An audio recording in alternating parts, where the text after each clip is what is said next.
Police presence at a McDonald's leading to upset employees and videos going viral, questioning how Grand Rapids police officers handled the situation. Fox 17's Julie Denmeyer spoke one-on-one today with the department's chief. She joins us live with more. Julie. Lauren, that video of an arrest on September 3rd has been viewed hundreds of thousands of times. I spoke with Chief Eric Payne today. He tells me that those videos don't tell the full story. Lay down! Lay down! This arrest drawing attention and controversy. I'd like to provide some information, facts that actually occurred. Grand Rapids police saying they welcome criticism. I want to make sure we're doing things correctly, so I don't discourage people to question, but do it responsibly. There are a few things the department wants the public to know about what happened here. These officers were responding to either a burglary in progress or one that had just occurred. The alarm at a business on 29th Street was tripped extremely close to this McDonald's. It's been timed out. It's within a 2-minute walk.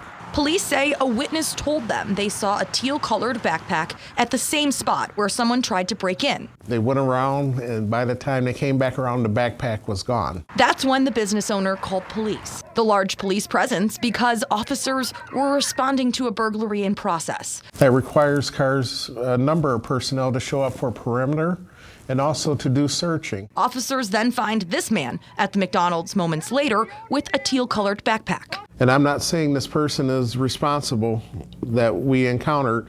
However, it led to reasonable suspicion that we needed to talk to him. Payne says he was not cooperative when stopped for questioning. We do have preliminary evidence that he was not there for 2 hours prior to this incident. Contradictory to what's said in these videos. Oh, he's been in this building for 2 hours. There's video actually supplied by McDonald's that shows him arriving 2 minutes after the initial call was made by the complainant. Next, rumors of injuries to the suspect.